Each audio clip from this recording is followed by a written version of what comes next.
Veeboer Ravi Narain die heeft er gisteren in TBN Prime Alert aangegeven dat niet boeren, maar VHP-partijtoppers Orissa willen. Daarbij zou dan ook de naam van DNA-lid Mahinder Jogi meermaals zijn genoemd. Wij spraken met Jogi hierover, die er als volgt reageerde. Veeboer Ravi Narain geeft aan dat niet boeren Orissa willen, maar het zijn partijtoppers van de VHP die Orissa willen. En daarbij is er ook uw naam genoemd, heer Jogi. Hoe reageert u hierop? Ik heb niks te maken met meneer Narain. Meneer Narain is niet mijn counterpart in niks. En laat mij u aangeven dat ik parlementariër ben. En ik ben bewust van wat het volk van mij verwacht. Het volk verwacht van mij dat ik haar belangen behartig. En het volk is niet één persoon. Het volk is meer dan één. En dat ik hun belangen behartig. Dat ik bereikbaar ben voor ze. Dat ik problemen waarmee ze komen, dat aanhoor. Dat ik een oplossing zoek voor de problemen van deze mensen. En dat heb ik 20 jaar lang gedaan als parlementariër. En dat ga ik deze komende 5 jaar ook doen. Het is mijn streven om zoveel als mogelijk te doen voor het district Saramacca waar ik gekozen ben. Maar ook wanneer ik een bijdrage kan leveren aan zaken in andere districten of elders, ga ik dat ook doen, omdat ik parlementariër ben, alhoewel gekozen in het district Saramacca, maar voor het hele land. Wanneer ik in 2000 gekozen word, je bent in het veld daarvoor. We waren al vanaf 1986, 85 actief. Bij de aanname van de nieuwe grondwet van 87 hebben we een belangrijke bijdrage geleverd met de VHP, mensen te informeren. En toen was ik net afgestudeerd, ik had mijn LO-wiskunde en we hadden een bijdrage geleverd. Maar wanneer je loopt door die samenleving, gaat door die samenleving, in contact bent met die samenleving, dan hoor je ook de noden en leer je de noden kennen en zien van die samenleving. En dan ga je nadenken van, wat moet er gedaan worden? Ik heb gezien dat heel veel mensen, elders in het land ook, maar zeker ook in Saramacca, problemen hebben met een aantal dingen, maar zeker met betrekking tot grondpapieren. Maar dat heel veel jongeren en andere mensen ook op zoek zijn naar een bouwkavel, een tuinbouwkavel. Ik heb een project geïnitieerd in Saramacca op Calcutta. Dat was heel vroeg. Ik was nog geen parlementariër. In 96. 95, 96. En de mensen hebben bereidsverklaring gehad, hebben ze gegeven. En toen is de zaak gaan ophouden daar, omdat we dachten dat we klaar waren. Maar we hebben daarna gezien van, luister, het is niet zo, het moet anders. Je moet de mensen helpen, je moet de mensen begeleiden. Ik heb mijn tweede project gedaan op Yerikaba. Dat is het BLO-project, waar 208 mensen een bouwkavel hebben gehad. Maar omdat ik had geleerd van het eerste project, heb ik dat project afgerond. Iedereen heeft een transportakte gehad. En dat is wat de mensen willen hebben, zekerheid. Ik heb mijn invloed aangewend om de wegen te laten maken, wegen zelf te laten asfalteren in het project, water aan te leggen en elektriciteit aan te leggen. En mensen kunnen in een ingezonde stuk mij alleen heerser noemen in Saramacca. Dat mag. Die mening deel ik niet. Toch? Maar ik werk voor die mensen. Ik heb dat beloofd om dat te doen. Zo heb ik in de buurt van 2010, omdat ik zag dat er nog behoefte was, heb ik meerdere projecten geïnitieerd in Saramacca. Op Hamburg heb ik een project geïnitieerd waar 135 mensen door te doen van mij een stuk terrein van 3000 vierkante meter elk hebben gehad met transportakten. Op Kampong Baru, een beetje verder, de grens met Groningen, bijna 100 mensen. En bouwkavel hebben gehad met transportakten. Calcutta heb ik een tuinbouwverkaveling gedaan, kraanjaar. 27 jongens van de buurt, 1,5 hectare transportakten. En er was nog behoefte. En ik heb terreinen gelokaliseerd. En dat was op Orissa. En het ministerie van LVV heeft afstand gedaan van het terrein. Ik heb de documenten. Ik werk conform de regels. En ik heb toen gesproken met de minister Yang Junfa of we daar niet een tuinbouwverkaveling kunnen maken voor de mensen. En iedereen was ermee eens. En we hebben dat gedaan. En ik ben niet de persoon die alleen namen invult. Ik mag ook een paar voorstellen doen. Dat heb ik ook gedaan. Maar ook andere mensen mogen voorstellen doen, waaronder de minister. En ik kom niet aan de voorstellen van de minister. Wie de minister wil en niet wil geven, dat is niet mijn hoofdpijn. Punt is dat 155 mensen een stuk terrein hebben gehad van ongeveer 4200 vierkante meter. De mensen hebben toen een bijdrage geleverd. We hebben de tracés, ik praat over 2010, opengestoten. Een deel van de dammen waren er, een deel van de dammen hebben we aangelegd. En ik ben 10 jaar in de oppositie geweest. En ik kan niet move. Zo is het systeem in het land politiek. Nu ben ik in de regering. En we moeten die mensen helpen. Dat is mijn werk. Dus ik ben op zoek naar mogelijkheden om die 155 mensen te helpen. En de mensen moeten hun terrein kunnen bereiken. Alles is opgemeten, palen zijn geplaatst, papieren zijn er. Alles is er. Ik heb zelfs in die oppositie 10 jaar lang niet gezeten. Omdat men geweigerd had de beschikkingen die al in orde waren te geven aan de mensen. Omdat nou project voor Jogi, de man tapping. Ik heb kortgedingen gedaan, 3, 4 kortgedingen. Ik heb allemaal gewonnen. Er is een vonnis, 1, 2, 3, 4 vonnissen, dwangsom. Maar dat is niet interessant voor mij. Interessant is dat die mensen geholpen moeten worden. Dus ik heb een brief geschreven naar de minister van help me.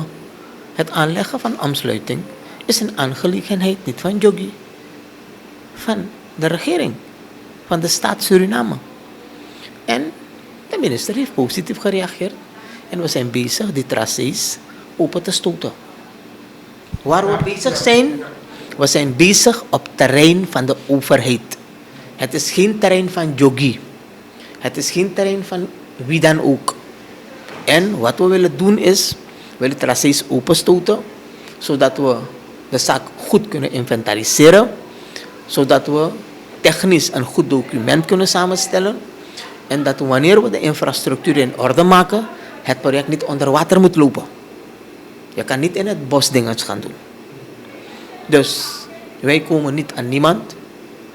Wij komen ervoor wat we beloofd hebben. We gaan werken voor die samenleving. En we werken voor die 155 mensen. We praten toch over productie in dit land. We praten toch over ontwikkeling in dit land.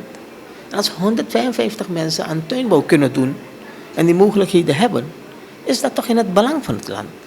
Maar meneer Narijn geeft aan, waarom wordt aan hem de mogelijkheden niet geboden? Dat moet meneer Narijn weten.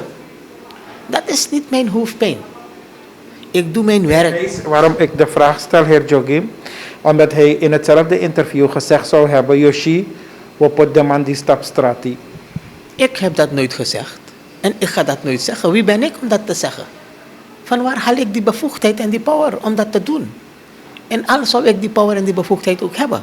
Zo zit ik niet in elkaar. Die opvoeding heb ik niet gehad. Ik zeg u nog, wanneer wij op straat hebben gelopen, al die tijd, hebben we problemen gezien. Problemen aangehoord. En ik heb welke parlementariër, meerdere mensen hebben in het parlement gezeten. Ook in Nikeri, ook in Saramaka, ook in de coalitie toch? Ook in Wanica, ook in Kommerwijnen. Welke parlementariër heeft projecten geïnitieerd voor die samenleving? Ik heb het wel gedaan. En natuurlijk is niet iedereen met mij eens, dat kan. En die gaan boos worden, en dat mogen ze. Dat is hun recht, als ze boos willen worden. Ze hoeven niet eens te zijn met mij. Maar 3500 mensen hebben hun stem uitgebracht op Jogi. Dat spreekt boekdelen. Dat er vertrouwen is, dat er ondersteuning is. En dat Jogi op de ingeslagen weg moet doorgaan. En En de ingeslagen weg is niks anders dan werken voor die gemeenschap. Werken voor die gemeenschap. Dat is het. Ik ben een heel eenvoudige kleine man. Een kind van een agrariër. Toch? Ik voel voor die mensen. Toch? Maar meneer Narain moet zijn boontjes niet bij mij doppen. Ik heb geen oplossing voor hem. Maar een verregaande uitspraak of een beschuldiging welke hij heeft gedaan, heer Jogi, is dat u verkeerde informatie zou hebben verstrekt aan minister Riyad Nur Mohammed van Openbare Werken, waardoor er nu daar werkzaamheden worden verricht voor zogenaamd boeren, terwijl er in feite werkzaamheden worden uitgevoerd voor VHP-partijtoppers. Dat is niet waar. En ik heb dat bericht gehoord gisteren. En ik heb dat stukje op de band. En ik ga dat geven aan mijn advocaat. Om het te beluisteren. En laat mij eens kijken wat hij doet. Laat mij zeggen. Jogi is daar niet bezig voor geen enkele VHP-topper. Jogi heeft de minister geen onwaarheden verteld. Dat is Jogi niet. Zo zit hij niet in elkaar. Ik heb de minister aangegeven. En het is per schrijven gebeurd. Dat in 2010, omstreeks 2010, ik een tuinbouwverkaveling heb geïnitieerd. Wat de stand is en wat er verder gedaan moet worden. En dat we ondersteuning inroepen van de minister. Ik heb u net gezegd in het programma dat waar we tot nu toe bezig zijn, we bezig zijn op het terrein van de overheid. En niet op het terrein van Jogi of van VHP-toppers. Die dammen in het project, die lopen naar die verkavelingsproject. En die dammen zijn in 1961 aangelegd door het gouvernement van Suriname. Niet door Jogi, niet door niemand. Het is van de overheid.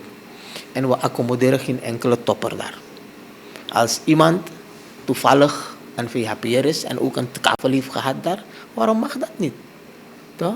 Er zijn toch zoveel mensen ook op die lijst die niet op mij lijken, die een kavel hebben gehad. Waarom mag dat niet? Toch? Het zijn toch ook Surinamers? En of ze nou op Patwanika wonen, of op Curaçao, of Criolla, of Calcutta wonen, maakt niet uit. De wet zegt nergens toch dat wanneer je een project maakt in Henar, je alleen maar mensen van Henar moet geven. Of wanneer je een project maakt op Kronenburg, je alleen mensen van Kronenburg moet geven. Toch? Er zijn ook andere mensen die behoeftig zijn. En als je kan helpen, moet je helpen. En dat is wat we hebben gedaan. U pleit daar voor Orissa, heer Jogi, voor tuinbouwprojecten. Het is een tuinbouwverkaveling. Het is een tuinbouwverkaveling waar we aan tuinbouw gaan doen. En ik weet niet of u mij volgt. Ook in het parlement praat ik vaak over die agrarische sector. Ik praat over de ontwikkeling van die sector. Ik praat over het bieden van mogelijkheden aan die sector. Bijvoorbeeld het weer in het leven roepen van het Agrarisch Kredietfonds. Ik ben mij ervan doordrongen dat de agrarische sector de enige sector is die zal overblijven. En dat straks in de wereld goud, bauxiet, olie, al die dingen op de derde en de vierde plaats gaan komen. Wat op de eerste plaats gaat komen is de groene goud. Yang, berem, furu, sma. En daarvoor moet je agrariërs hebben. Daarvoor moet je projecten hebben waarop mensen aan landbouw kunnen doen. Daarvoor moet je onderzoek, afzet en verwerking hebben. Het ministerie van LVV heeft een afdeling onderzoek, afzet en verwerking. Ga kijken wat er daar gepresteerd is de afgelopen 10, 20, 25 jaar. Nul, nihil. Dus ik als parlementariër heb ik gezegd, het volk heeft haar stem uitgebracht. Ik ben gekozen, ik ben parlementariër. Ik ga me inzetten naar beste wil en vermogen voor die gemeenschap. En ik doe dat. Ik doe dat. Ik wil hebben dat die productiesector omhoog gaat. Ik wil hebben dat werkgelegenheid ontstaat. Ik wil hebben dat die basis verbreed wordt, die economische basis. En niet dat we afhankelijk zijn van olie en goud, daukaba, na 20 en 25 jaar. Dat ze klaar zijn. Dat wil ik niet hebben. Daarom heb ik dit geïnitieerd. En het is een beetje boeite, dus je kan ook niet iets maken van 200 vierkante meter daar. Toch? Als ik kuch, dan hoor jij in je slaapkamer. Dat wil ik ook niet. We zijn bezig voor die gemeenschap. We zijn bezig voor die samenleving. We zijn bezig voor die 155 mensen. Jogi is niet bezig voor zichzelf. Jogi heeft geen enkel stuk terrein daar genomen. Echt niet. Ik kon dat ook gedaan en ik heb het niet gedaan.